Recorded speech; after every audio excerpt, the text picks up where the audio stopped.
What's up, Welcome man? back. What's going on? Shit, episode 104, which is not the second episode in February. Uh, we didn't get a second episode in February, so now we have to do 3 in March. three in March. Yeah, Okay, we can work that out. yeah. No, it's all good. So we had to punt a week because of some last minute, I guess, travel. And so that this is the week we're going to talk about tasting motherfucker. I fucked that up so much. King motherfucking Kolsch. So Shayna corrected me. It's motherfucking Kolsch. Okay, that's what I've been That's what I've been Yeah, calling it no, every you're weekend. 100% right. I'm pretty sure Ah, I've just been saying it wrong and infecting everybody else. So, God damn it, Brian. um, there was also a name, and I haven't told Shayna this yet because I only just remembered it. But there was also a name that Connie maybe came up with, wasn't it? It was No, was it Connie?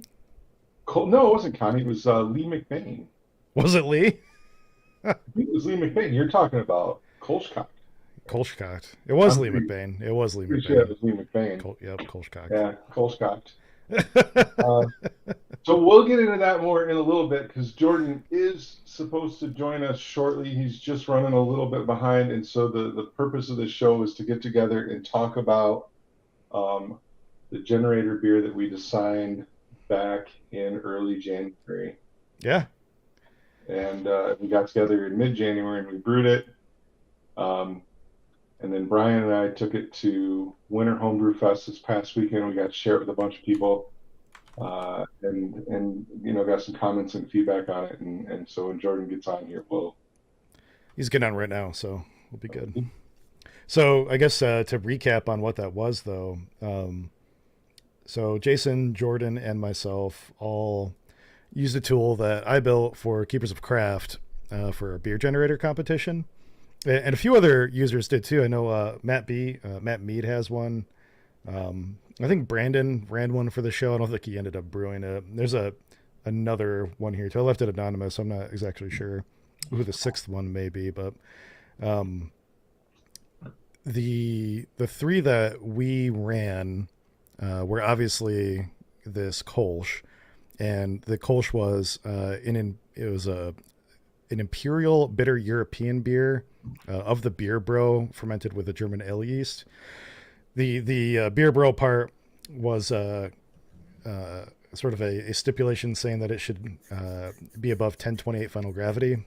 We did our best to try to do that. It did ferment down below it. This thing is 11%. It's an Oh, great. 11% Kolsch. Oh, hey, Jordan. Hi. I was just recapping what we had Perfect. shows. It's good because I don't have a good memory. Yeah. So this is So gonna that make was it worse. yeah, no, that was Jordan's role. I rolled an imperial barley wine of the rising sun with a clean ale yeast. So literally would have just been a coffee barley wine. And Jason rolled a smoked malty European beer with fruit flakes fermented with a German ale yeast. So Still think we should have done the smoked beer we form. we didn't want to go. Yeah, I wanted Coffee, something coffee, Jason could drink, fuck that. but the barley wine might have been a little bit too easy. So we went super kolsch, super kolsch. So Yeah. So before we get into that, though, because I am actually excited about this I think it's the first show in like 9 months where I get to say this. What are you drinking, Brian? well, I'm going to be drinking kolsch in a minute, and I have some Cali Kama to drink as well after that. But more importantly, what are you drinking, Jason? Homebrew. I'm drinking homebrew. I made a fucking beer.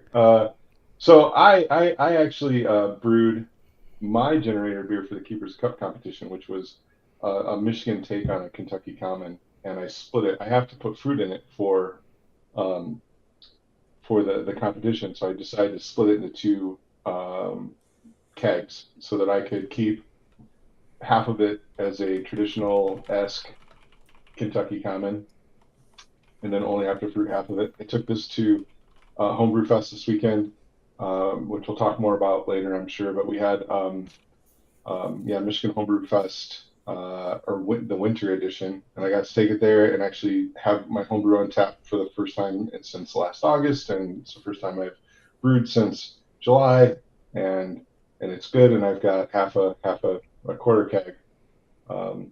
Hell yeah, man. That's So exciting. it's great to have not macro beer on a homebrew discussion. As I was saying on our text message earlier, like you and I are on the exact opposite ends. Like I just shut down my whole brewery. Is for those who don't know, since I'm not around much, and we're looking at moving, selling our house, so we're packing shit up, trying to get it ready to put on the market. And well, that was my unfortunate thing to do this weekend. I was like, needed to do some cleaning. Started doing some cleaning, started taking shit apart, and I'm like, this isn't getting put back together until after the move. So it's gonna stay cleaned and then into the garage and covered. It's gonna go for a while. I feel like, man. I mean, this is really. I did the same thing, almost a year and a half ago, and just now and I was talking to Brian this weekend. Like, I'm just now to the point where I can.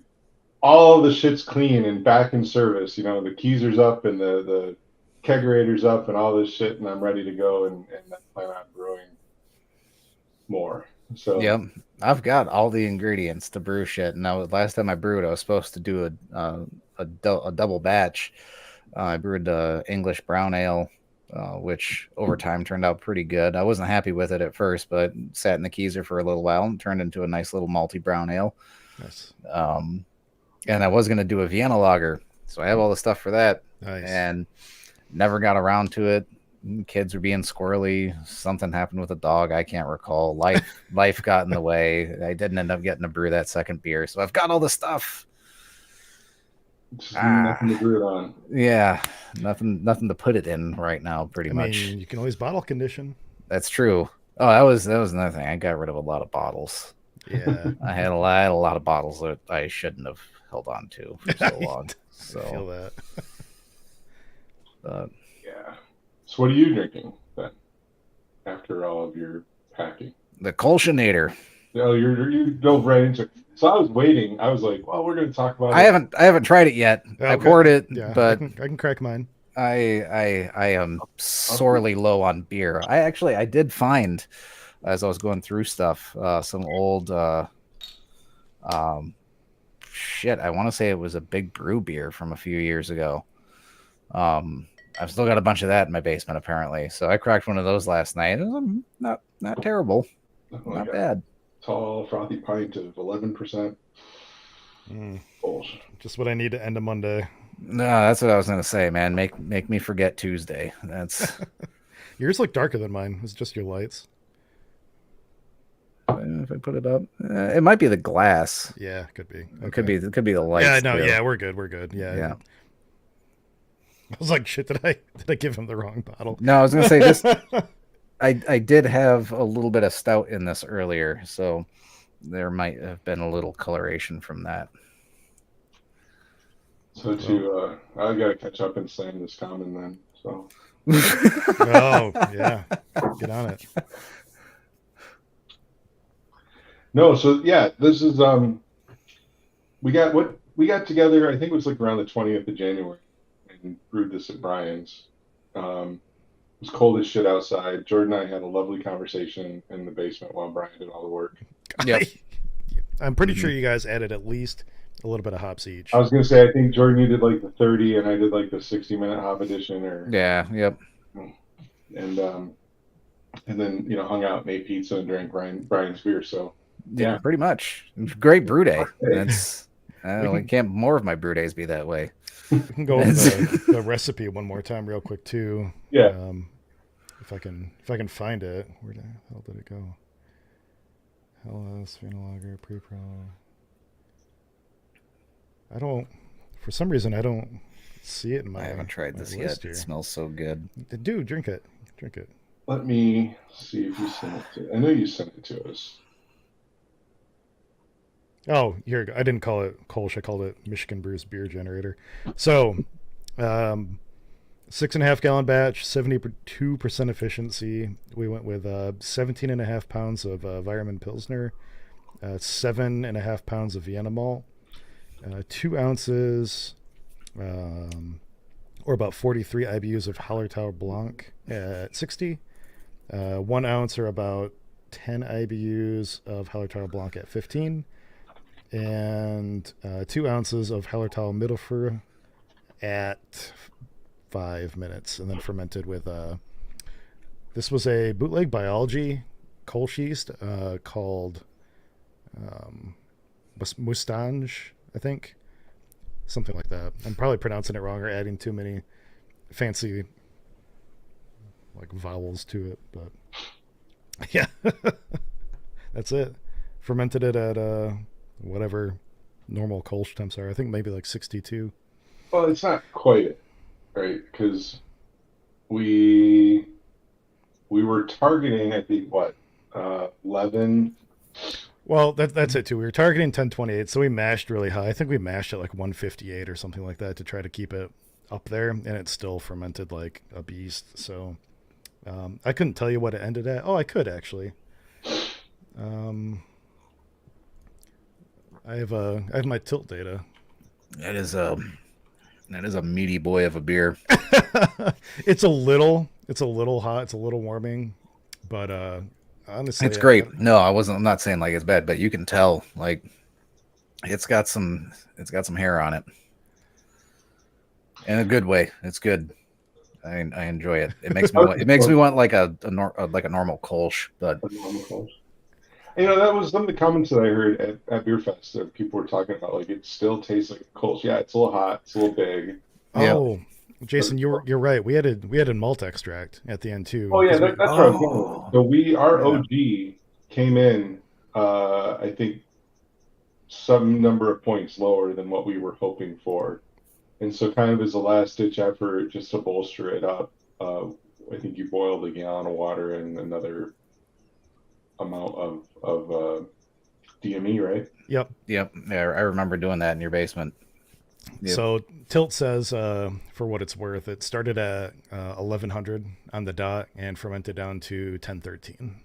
Jesus. So, 11.4 according to the Tilt. I didn't take actual measurements, but Tilt's not usually that far off. Maybe a couple points either way. So yeah. But yeah, it's still got that, kind of Kolschy lagery bite. I get some sweetness off of it though, for sure. Yep.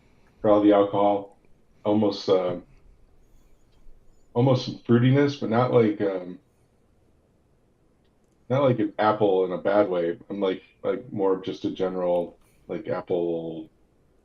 No, it doesn't have that green apple taste, but I get the fruitiness that you're talking about. Yeah, yeah. I'm trying. I don't want to use apple as a descriptor because it's not oxidized. It's not the green apple flavor. It's specifically just some fruitiness I get to it. But I think that's from the residual sugars and right.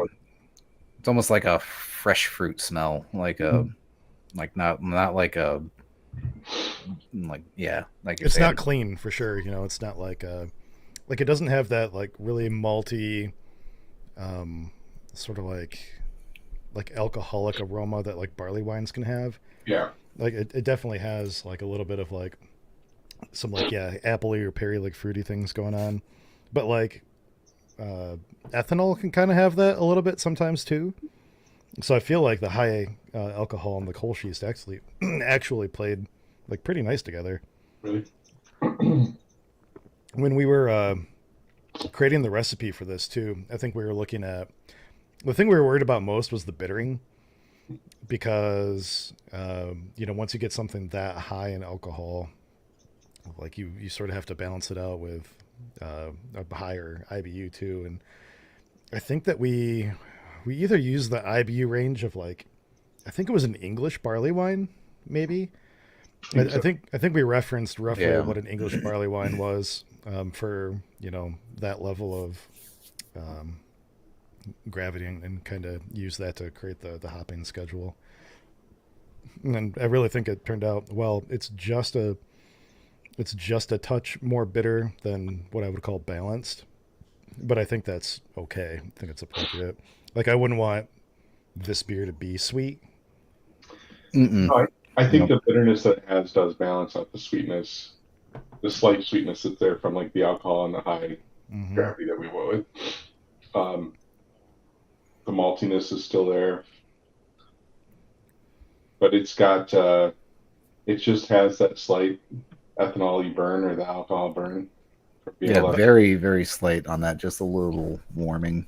Yeah, and I wouldn't call it like a higher alcohol thing. It's just like it's the same sort of alcohol warmth that you get when you drink like a big stout or something like that. Yeah, Yep.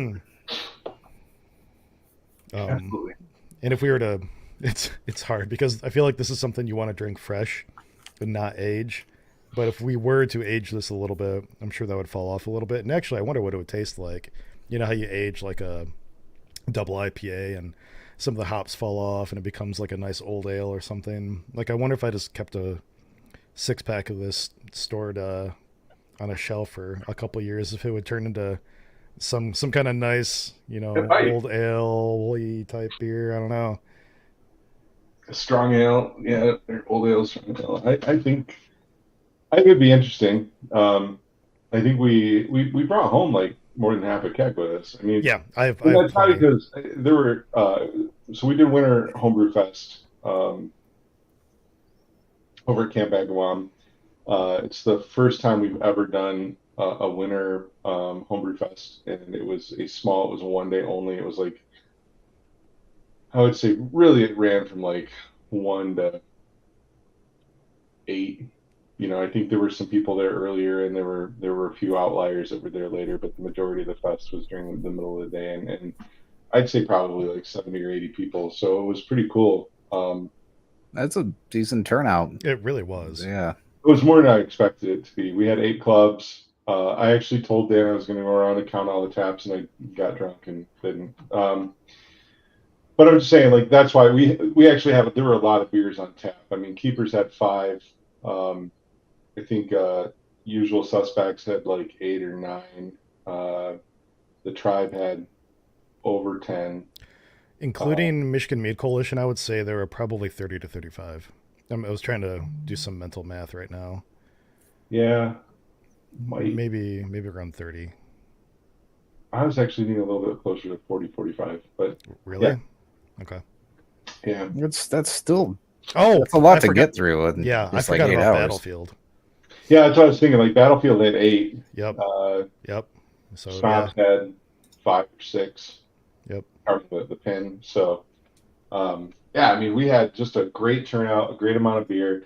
Um, but we did have a lot of people try the Kolsch, and yeah, there were a lot of people that really enjoyed it, and I think they were calling out, that even though it was big and even though it was a little bit boozy, it was still a Kolsch and it was still noticeable and didn't really get picked apart too bad.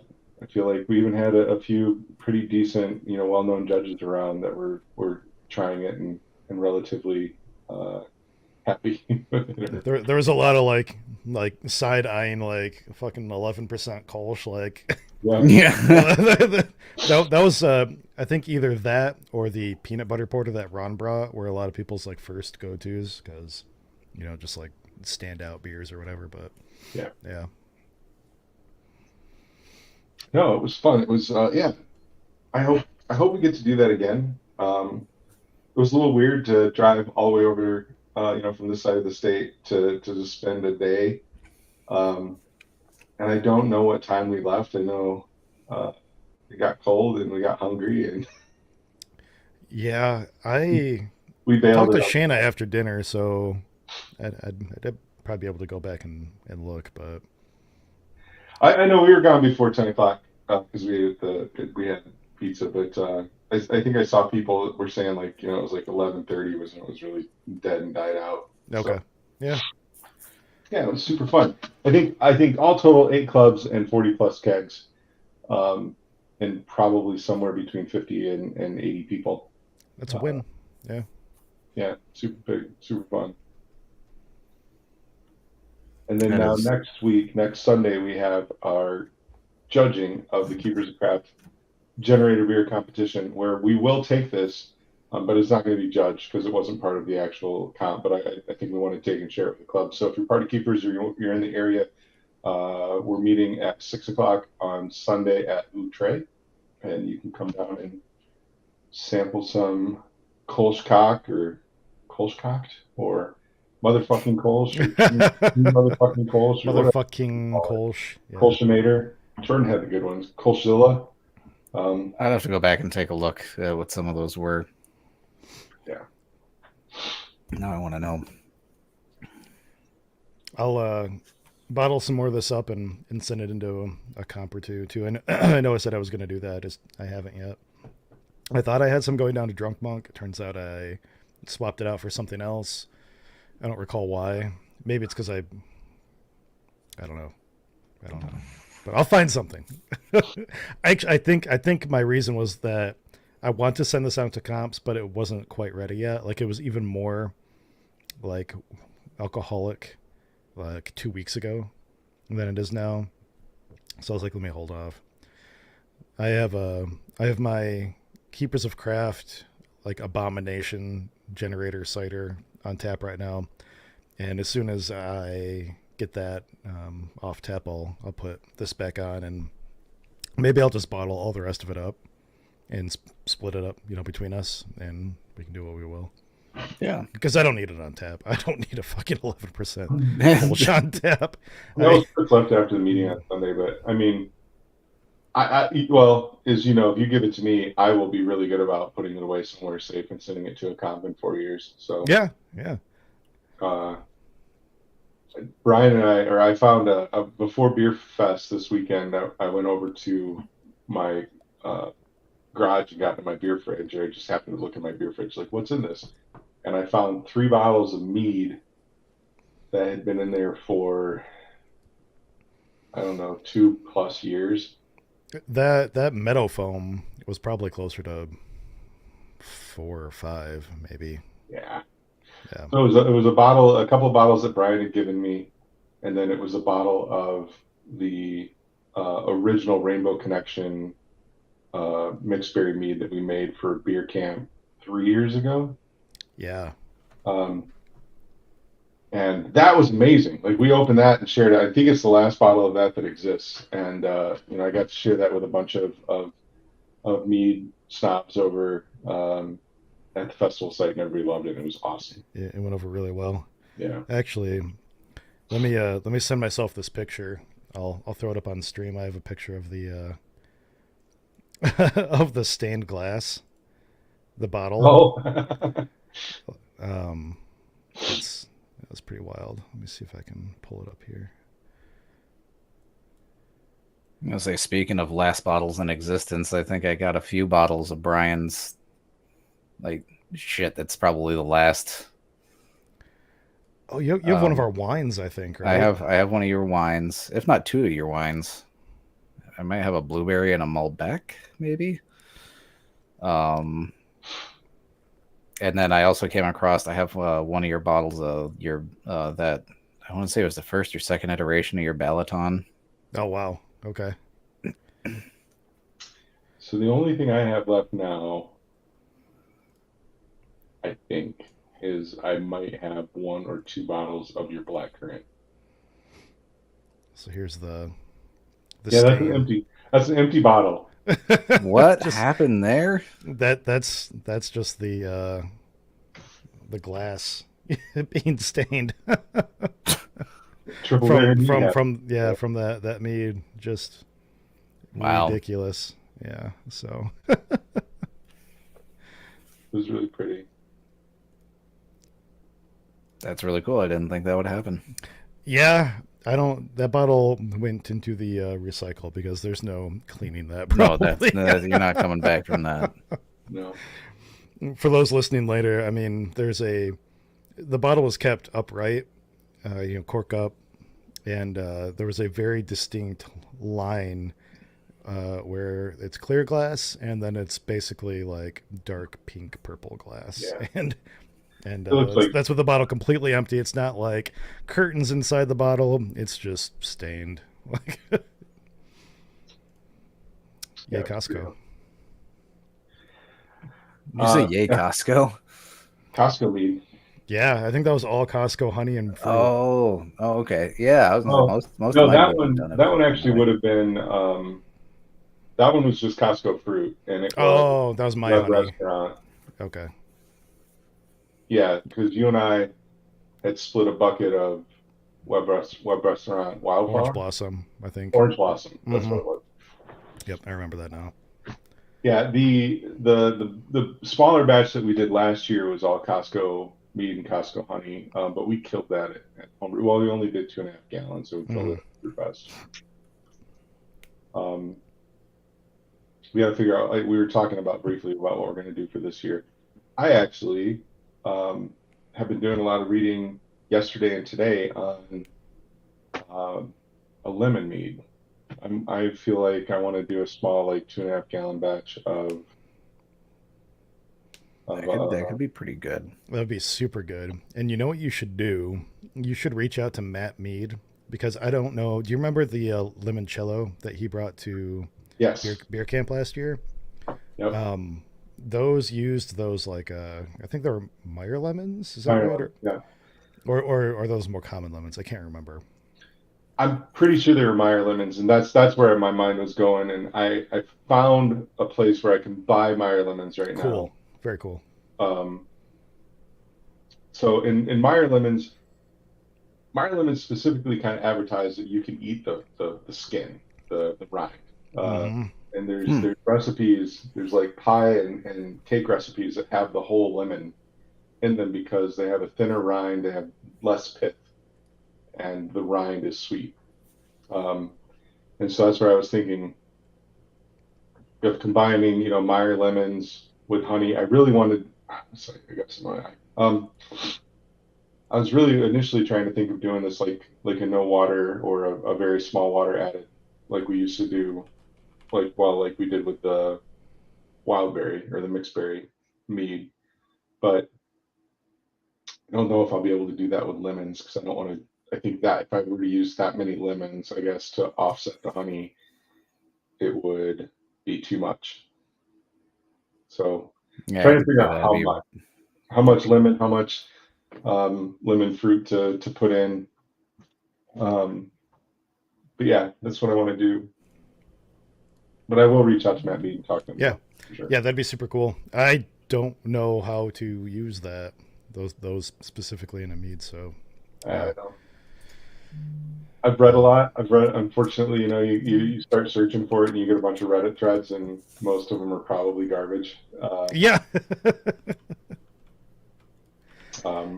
And a lot of the people where I started Googling or searching out lemon meads, a lot of the things that I found are actually people just making mead and then pouring lemon concentrate, like frozen lemon juice or lemonade concentrate in, which I don't, that's not what I'm trying to do here. So, um, not saying that it wouldn't potentially work with like maybe as a back sweetened situation or Mm-hmm. Right. Yep. and I could use lemon concentrate or lemonade concentrate, but I wasn't going for a lemonade kind of mead. I'm really going for like the lemon, the fruit.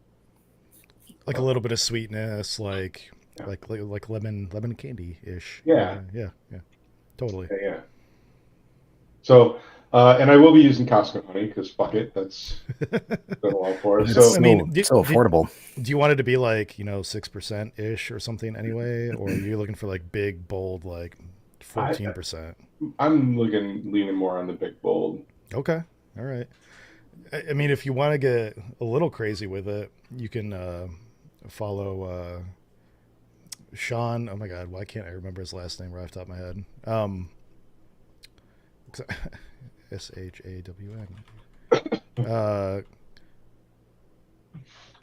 No, okay. Anyway, Sean Harris. Jesus Christ, Shawn. Uh, on Facebook, and he lives out in Hawaii, and him and his dad have like a honey farm, Oh and yeah, they have lemon blossom honey that they put out occasionally. Hmm. So yeah. and I think it's that a would really be good great to do price. a nice, delicate, dry, like really highlight the honey. Where I think I'm good with buying Costco honey and then just Okay. brooding. Pummeling the crap out of it with flavor. Yeah. at least that's where I'm at right now. I'll reach out to you, Brian, because I really want to make sure that I'm getting like the nutrient schedule right. And I've Yeah, only done sure. one meet on my own, and it's garbage. Well, I've done two, and they're all garbage. So um, I want to do this one a little bit with a little bit more intention With intent. than intent. That's a phrase that's been floating around our house for the past like month now since I made that Reddit post. Everything with intent. We're throwing away old things that we don't need anymore with intent, Intent. but Well, specifically we brewing with were intent. driving back, so we had the longest fucking drive in history back from beer camp. For some reason, that 2.5 hour drive felt like 6. Maybe because I didn't play any music. I don't know. Um, Not saying that the conversation was bad. It was just felt like we were driving forever. But we started talking about. I asked, what's the next meet we should do? And Brian started talking about some of the meats that he wants to make, and that's where I think I started thinking about the lemon thing, but we didn't talk about it. Um, Mm-mm.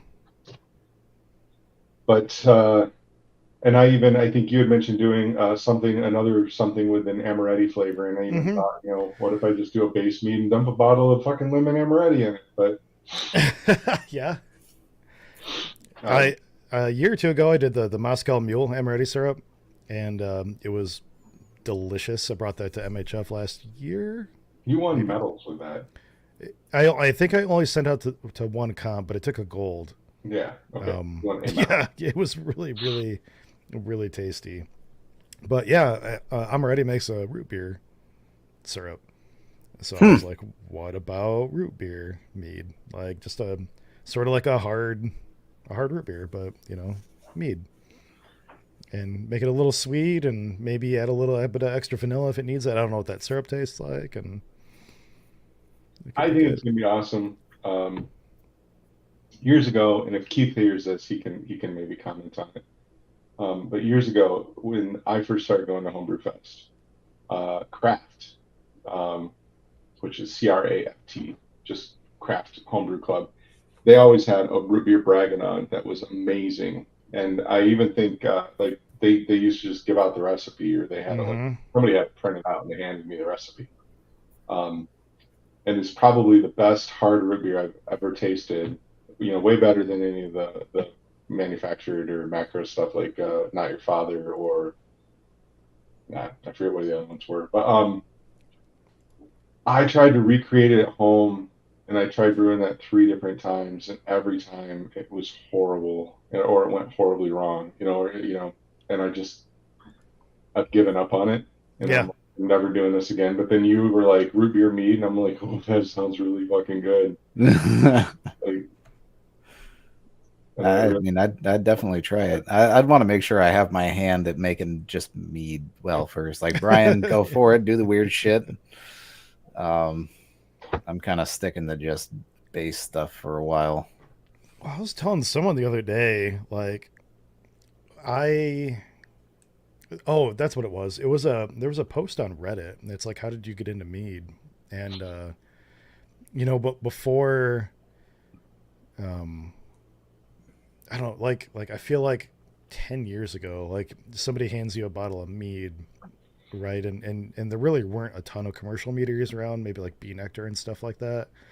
Um and most of it's always homemade and it just tasted like hot, dry, like kind of not great, Yep.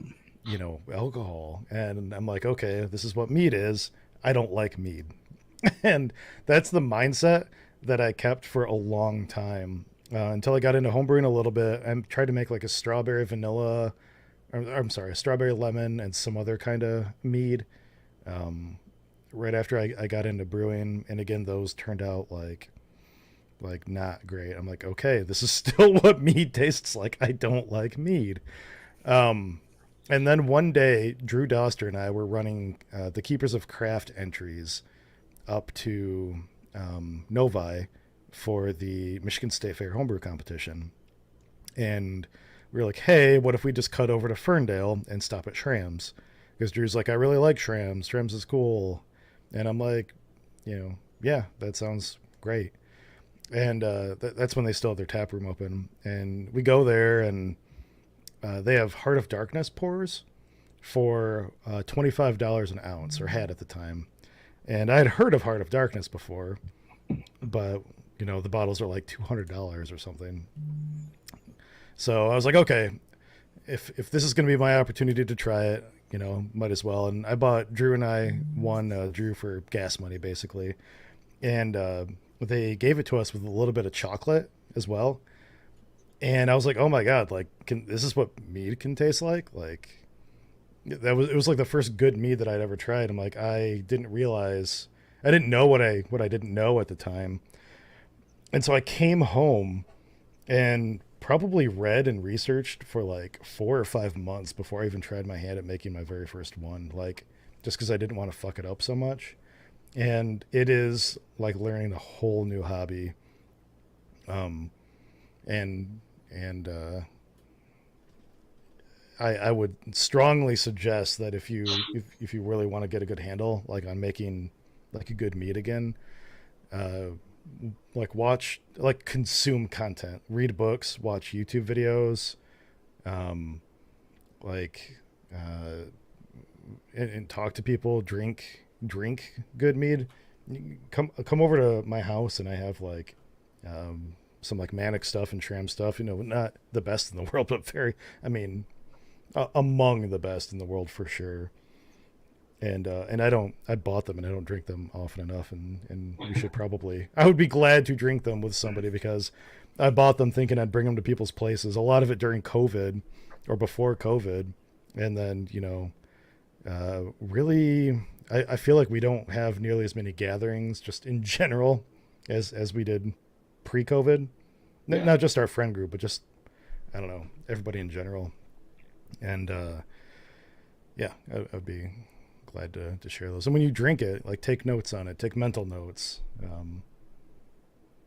Yeah, I don't know. I'm sorry. I know I get to rambling sometimes when things I'm really No, excited it's about. what I'm trying to do right now. now. It's what I'm trying to do right now. Like, I've decided I want to do this meat thing again. I want to try it again, and I was just trying to find the sources. And I know I have good sources. Like, I know I've got you and Matt Mead and the Michigan Mead Coalition I can talk to as far as the methods and the processes of making the mead. I'm just trying to figure out for myself, like, and it's things I can talk to you guys about, but I still need to decide for myself how much, how lemony do I want this, or how much of this flavor do I want, and then what's a target, to do with it. And I don't know, I've got to kind of go back. I was going to say, I even need to kind of figure out in my own head what I'm really going for, because on one side, I do think of like this sweet limoncello-y kind of honey meat, or a honey like limoncello. But on the other side, I want this like really acidic, bitey lemon thing that maybe for Jordan, like, it'd be good to throw the jigger whiskey in there and have it kind of like a hot toddy. Hell yeah, man! I'm all for that. That sounds delicious. Or bourbon. Yeah. Going back and forth in my head on what I want to create with this thing, but I'm here. I'm set up to brew again. I've got my shit out. I was telling Brian the last few things I need to do to clean some of my ancillary equipment that I'm going to start doing this week, and I just want to get back into it. So Yep. I got all these shelves, man, stuff in the basement, and ready to take, meat and beer and stuff.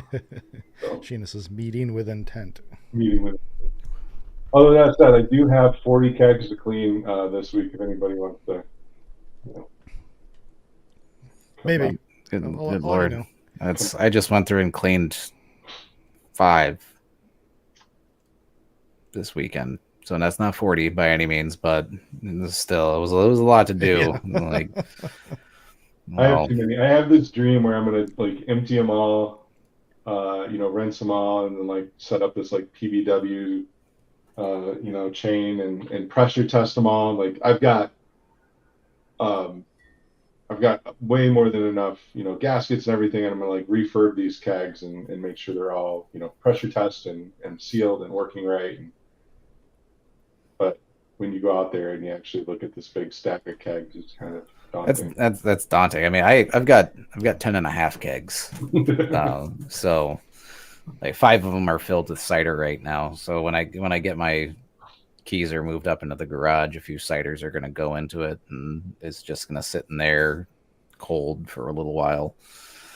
But you were talking about like figuring out what you want with mead. No, I'm right there with you. I mean, I went in and I bought like 60 pounds of local stuff like a year or two ago at this point. And I think I made one or two like lightweight meads, Mm-hmm. like 6-7% with the Costco stuff, and I liked those. Then I was like, okay, well, I just want to get the local stuff because whatever, it's probably going to taste a little better. And I think I did one lightweight one with that, and then I did one heavier, like 12-13% mead with that, and then I just haven't done anything else with it. Yep. So, and I want to get back into it, and I had plans to, and then we decided we're gonna try and move. So it'll probably be the fall. Maybe I'll have something back by Christmas. Yeah, that'd be cool. Moving, I mean, it's right for your family, it's right for life. It definitely impacts hobbies for sure. Oh Yeah, yeah. I wish you the best. And the nice thing about it is that stuff's not going to go bad. So No, that's kind of how it is. Like all my shit's stainless, except for some of the buckets, but those are all getting thrown out. Like I'll just buy new firm buckets or get more stainless fermentation, yep. or some of those. What are those orange ones that you have, Brian? Speedos. Speedos, yeah, maybe get some of those. But I'm just taking this as an opportunity to clean out my shit, get rid of the stuff that I don't use. And if I find something, I'm like, hey, I've used this for a long time, but it's kind of served its purpose. I could probably upgrade, get something a little better. It's going to last a little longer, or has more utility or purpose or higher quality. Like that's kind of what I'm looking at. So I'm downsizing a bit to hopefully once I get into the new spot that I'm going to build it into something a bit nicer. Yeah. That'd be cool. Yeah. Well, to jump on here, Brandon. Yes, yeah. I know what Skeeter P is, and maybe kind of, yeah. I think Drew Doster has made Skeeter P before. I think he made like Skeeter P and tomato wine, and he had this year of making a whole bunch of weird. He did. I remember that. Yeah, just mad scientist. Yeah. Yeah, I think. Well, I'm looking them up because I think when I started down this route of the other day, of looking for like the mead, the lemonade mead, I think actually some Skeeter P recipes popped up. Because it's basically lemonade wine, or just fermented lemon juice, and sugar, and kind of. I mean, that is kind of what I'm doing. I'm going to take lemons and honey and ferment them. But I wanted to try to get, like I said, using the Meyer lemon, try to get more of the actual nuance out of the lemon, or the depth of flavor out of like the lemon zest versus just using. And that's why I said earlier, like I don't want to just use lemon concentrate, because it's not just I'm not just doing it for the citric acid and the kind of fakey lemonade flavor. But yes, the concept's there. But I mean, I feel like you're kind of going from like, Skeeter P might be like, I don't know, fast food, whereas like you're trying to actually go like the elevated restaurant route. Yeah. Like the idea, you can get a burger at both places, but are they exactly the same? Really lemon cordial. Yeah, somewhere between like Skeeter P and limoncello. Okay. All right. So, but yeah, that's what I'm into, and I can't think of like I want to brew really, really, really bad, and I've got some frozen coffee now that I need to do a batch of my coffee stout, but I also really just want to brew something new, and I think as everybody knows, over if you watch this, like I'm all I drank for the last year is like light lagers or lagers in general. And so that's kind of where my heart's at right now. Like, Mm-hmm. everybody's doing these goddamn New Zealand Pilsners, and I really fucking like them all. Yes. Oh my God, yes. And so just to have some of that on tap, I would love that. But I also, could go down, I don't know, the lager rabbit hole is big and deep and dark. And Dark, so like Schwarzbier, could like be, yeah, Modelo Negra. yeah. Mm-hmm. Oh, which is, I think that's a great way to kind of transition into our maybe not next show, but late March Oh, yeah, show. yeah, yeah, yeah. Um, the next, I keep saying next, a show that we will be doing later in March. We are going to be getting back together, hopefully with Jordan, at at Brewery Tray again, and we're going to do another macro tasting. Um, we haven't We've really nailed down what we're going to macro taste yet, but I know Brian and I were talking about it, and it would be fun. I don't know, dude. We were drunk at a liquor store at like 11 o'clock at night the other night. Not real drunk, but no, no. it was down from our hotel. Uh, and we're like standing in front of a case, and there's like like six different Japanese or Asian beers, Sapporo and Asahi, and I forget the other ones they had, Singato Mm. or something. And we're like, oh, that would be a fun group to do. And then down the next case, and there's like Dos Equis and Tecate and Modelo and Corona. I'm like, that would be a fun group to do. So um, I think we've also talked about doing like German uh, Mm-hmm. lagers, and I think at one point we even talked about doing stouts. So we are going to, amongst the three of us, pick a couple of flights of beers to do a new blind tasting macro, um, and then we're going to go down to Outre and knock that out with Ted. Do you have a date, Brian? I think it was like let me pull up the calendar. The 25th? The I 25th. was gonna say that was later this month, right? Yeah. Yep. So I'd like to have a fill-in show there just to make up for the February thing. So we may have another show coming up between now and then. It might be short, might be a bullshit show. If you got any ideas, let us know. It might even be a homebrew review. I think we talked to some people about doing some of Mm-hmm. that. We But have definitely, new audio setup, so it should be a little bit better on that oh yeah, record this yeah. time. So after the last macro tasting that we did at Outre, um, Brian and I bought um, lapel mics. Yeah, it's like a 4-pack of lapel mics with a receiver, and they're wireless. They work really well. If anybody watched the Michigan Mead Cup Awards, we gave that to Julia Hertz to wear, and she sounded brilliant. So we're pretty confident that that will be okay for us. Yeah. So we'll give that a shot. So yeah, excited about that. Getting together and tasting some more macro beers. I'll be honest, like, and now when we did the American Lager episode, if you remember, if you go back and watch that or listen to it, all of us love hams. Everybody loves hams, and we thought hams would be the winner. And unfortunately, it was not hams. It was Budweiser Hams actually was in last in our first in round our first picks, I play. Yeah. think. Yeah. And then some friends of ours at Motor City Mashers did the same kind of thing. I don't know if they used the exact same beers that we did, but they did a similar kind of blind tasting, and Budweiser was their number one.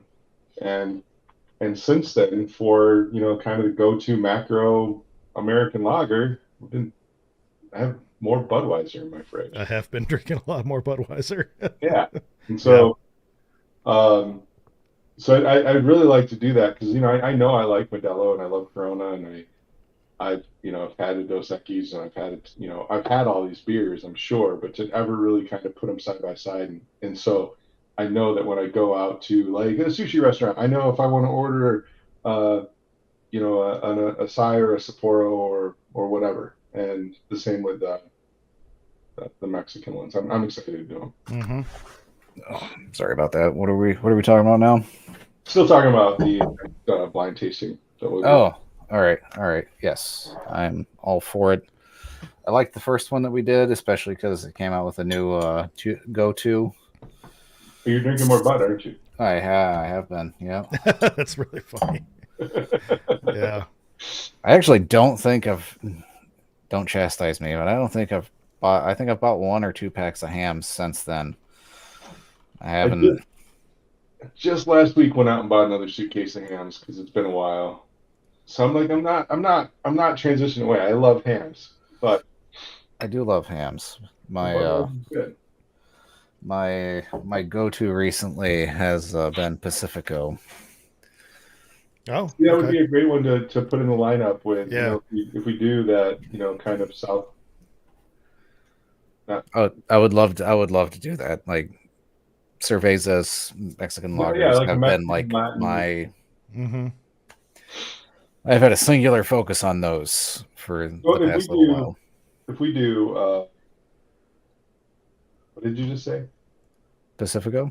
Pacifico. That's right. So Pacifico, Modelo, Tecate, Dos Equis. You can do Land Shark Sol up here. I don't know if we can get Sol up here.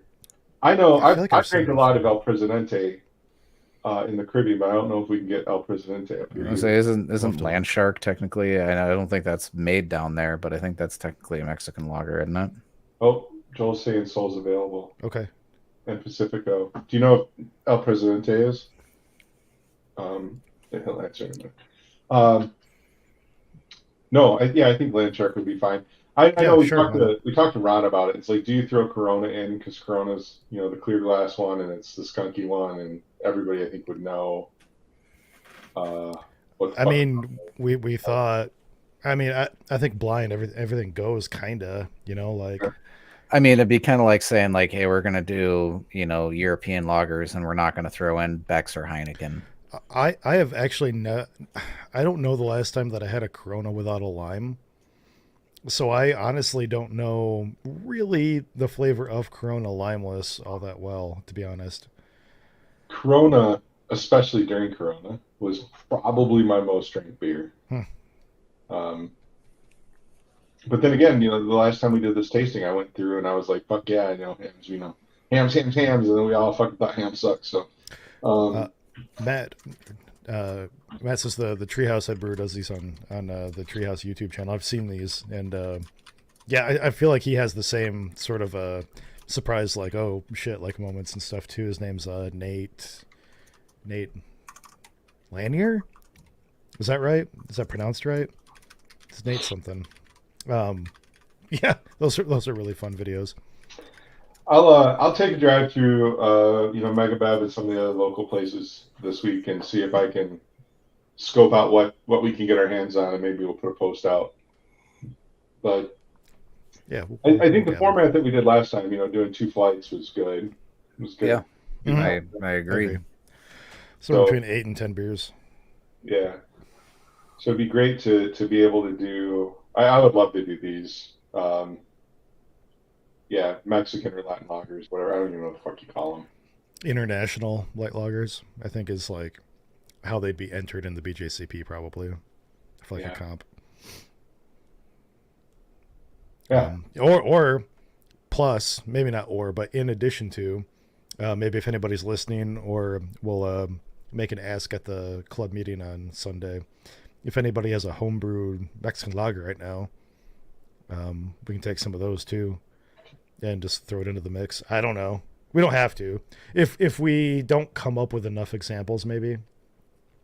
Yeah. I kind of like the idea of having like 1 or 2 thrown in. Like if we had like 8 macros and then like 2 homebrews just spitballing off of my head. Sure. If we had them and just like throw those in there. Yeah, 100%. Yeah, I mean, so we're planning on doing this the 25th, so we've got 21 days. So to answer, so for Joel to pop this up, I love that idea. We already did in the previous one that we did. We included Pabst Old Milwaukee, and Stroh's. Yeah. Um, we could not get our hands on Yingling.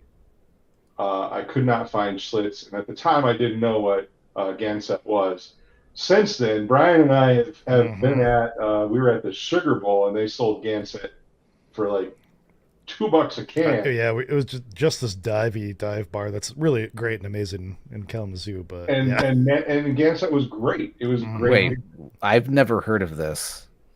Gansett. Yeah. It's like really dated East Coast. I think specifically like around the Rhode Island area. Um, it was like big in the baseball scene. I think it was like brewed specifically for something to do like some baseball team or stadium out there. Um, and it's one of the older. It's not the oldest. I mean, we all know Yuengling is the oldest kind of craft brewery in the country, but Gansett is like one of the oldest or older lagers, and it's great. It's great. we can throw a Yingling Hershey's chocolate in there for good measure or something. Just But yeah, no. So we've done half of those. Is what I'm saying. We've done Paps, we've done Old Milwaukee, we've done Stroh's. I I would have bought more Stroh's though since then.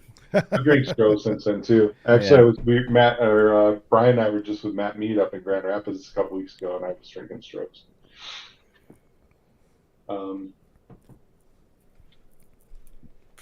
yeah, but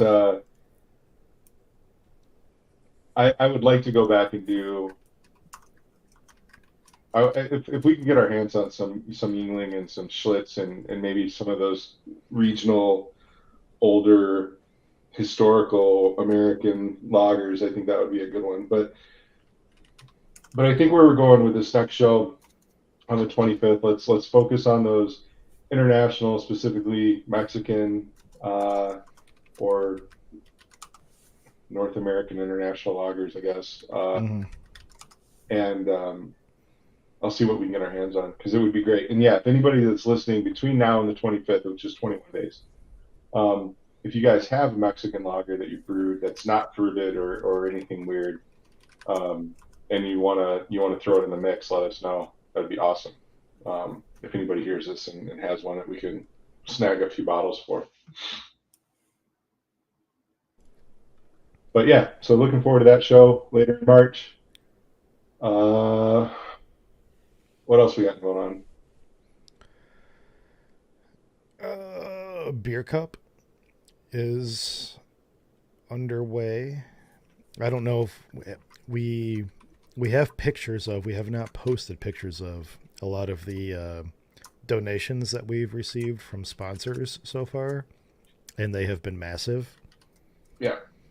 So we hope to have some cool. We still haven't decided quite how we're going to do uh, like sponsor prizes and stuff like that this year, but um, we will have stuff for first, second, and third this year for sure. I think. Yeah, so we've started to reach out, um, and I've been real surprised with the level of sponsorships and donations that we've got. In the next week, we're going to begin opening registration for, I'm sorry, sponsorship for corporate category sponsorship, um, which is going to be that we're going to be selling category or sponsorship for each of the categories to help pay for gift cards for the people that win Mhm. medal. We're also going to be selling a cheaper category sponsorship to homebrew clubs and other homebrew centric organizations that might be at the festival and allow them to kind of help us with presenting. But we're still working out the details on that. We should have registration open for Beer Cup in April. Yeah, I think so. So it's coming up. Right now, registration will open in April. It'll close sometime in May, or May or June. We'll have details out in the next couple of weeks. Yeah, You we're and I planning are on going to get having together and have a beer. Yeah. We're planning on having similar drop-off locations to last year. I'm working on setting up a different mail-in location, and then we will be gathering the beers up and beers, mead, and ciders up in early July, with judging taking place on July 20th at the One Well production facility in Kalamazoo. So looking forward to that. More information will be coming. We'll probably do a whole show about it in April, because I've been telling a lot of our sponsors that we'll call them out. So we'll get more into the details on who's sponsored and what sponsored, and we'll have some pictures and some shit. We'll do a show about that. But yeah, for other local comps, just to call that out, Siciliano's is open. Oh, okay. It's more than half full. Well, of entries, not necessarily paid, but yeah.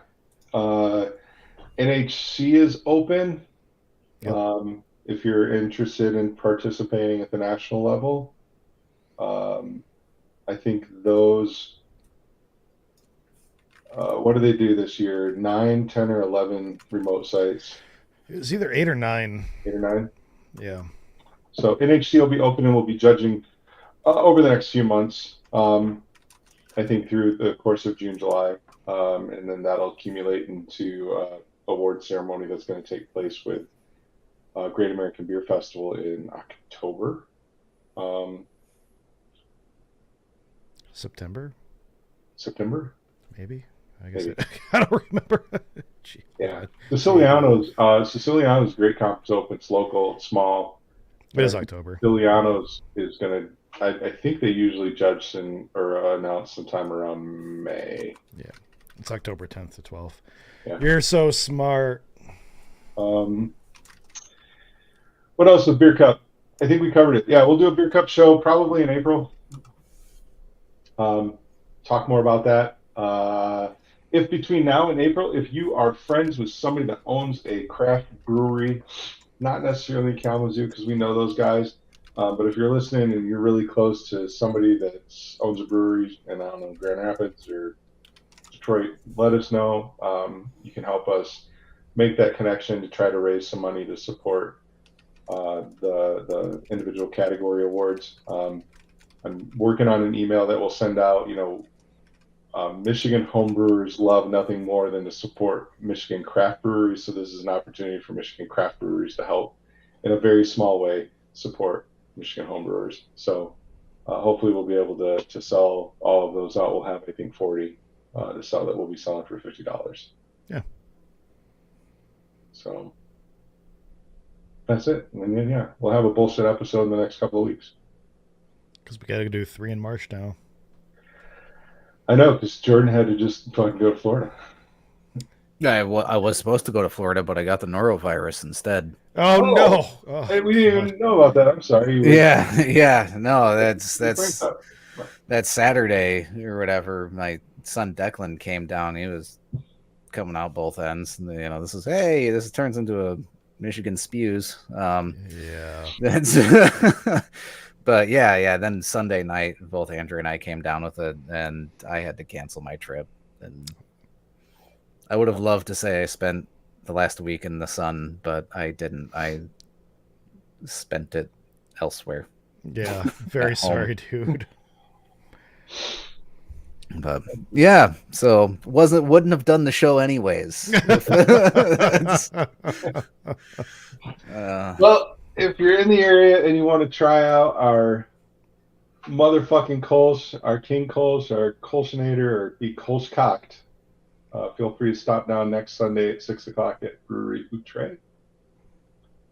And we'll also have all the other amazing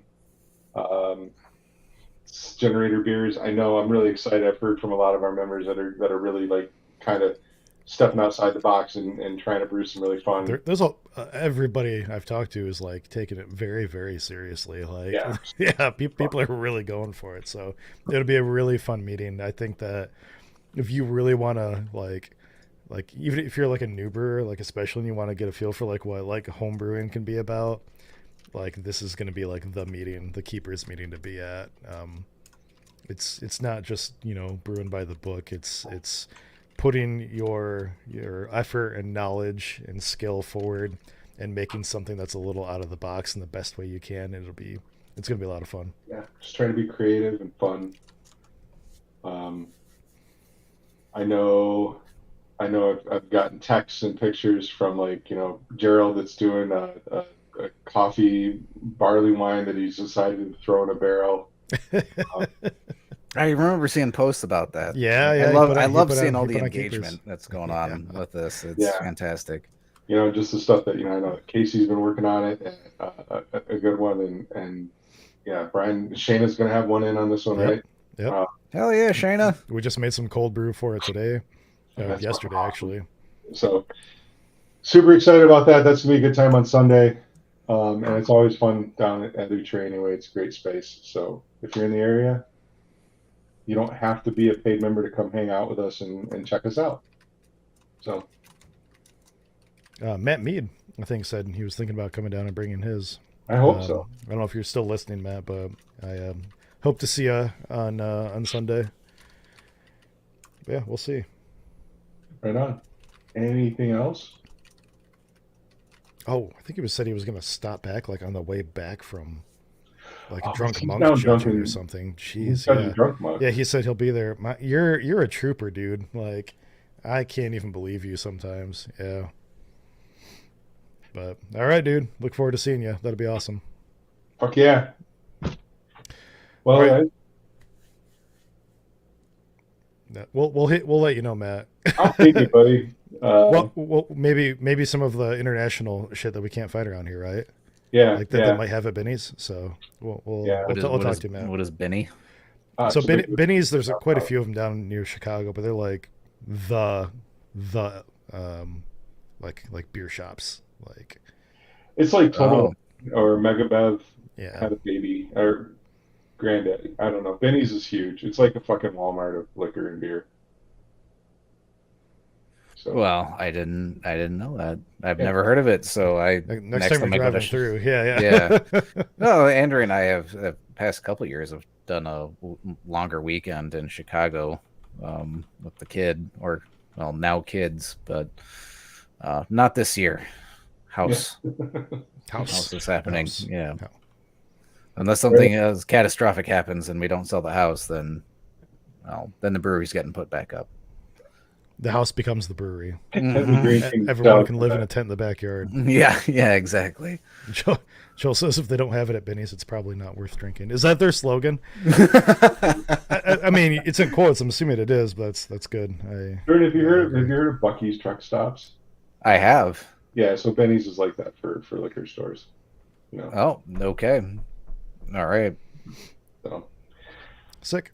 Oh, right on, guys. Then we will be back in a couple of weeks and to talk about some shit, and then yeah, we'll be in touch for Matt. I'll be in touch because I actually want to talk to you about mead, and we'll see what we can find and what maybe you can snag us from Benny's, and then yeah, Sunday at Brewery Outre. Can't wait. Everybody should stop down, and yeah, fucking cheers. I should say this too again, real quick. I forgot about this until just now, but sometime in the next between 1 and 3 weeks, I'm supposed to have a sit down with his name's Arthur Frank. He's one of the people on the governing committee for the AMMA. I think Matt Mead has actually talked to him too, but they're doing metal stories, sort of kind of following the story of a particular like mead that has medaled in competitions like in a particular year or something like that. Yeah, Matt, I talked to I had to sit down with him. He's just such a nice guy. But so we're supposed to sit down and talk, and I'll it won't be a live stream. I think they're gonna do some editing and stuff afterwards, but That's at awesome. some point in time after, I'll let you know when it comes out. Where I'll have some sort of story or something on the AMMA page. He's trying a bunch of like experimental like mixed media stuff right now, and I don't know, in talking to him, I feel he's like really passionate about like the hobby, mead making in particular, and is trying to figure out maybe more non-traditional ways to bring people into the hobby or just get people interested in it and stuff. And he reached out to me on Instagram, and I know he's talking to a couple people. There'll be a couple of these coming out sometime soon, but um, it'll be fun. So I'll keep you posted with how that goes and when that's coming out too and stuff. Fuck yeah! I mean, that would be awesome, and Yeah, that's super cool that you get to do that. And maybe if there's something there that he's willing to come on, maybe we can do a Michigan Brews show with him and talk about what he's trying to do. yeah. He watches the show occasionally. He specifically was talking about the last show that we did with Gail, because Gail's awesome and everybody loves Gail. So I was telling him about like Gail's so awesome that she drove her car out to a parking lot to find Wi-Fi once and just did an entire show sitting in her Yeah. car in a I parking remember. lot. Oh my god, I remember that. It was. No, that's super cool for you. That's awesome. Yeah. So anyway, just wanted to throw that. I meant to say something earlier in the episode, and when we were talking about meat, and yeah. So keep an eye out for that, for probably a bunch of familiar names. So we'll see. Cool. Well, Jordan, Brian, cheers. All right, Have a cheers. good one. Jerseys. Take it easy, fellas. See you guys in a week or two.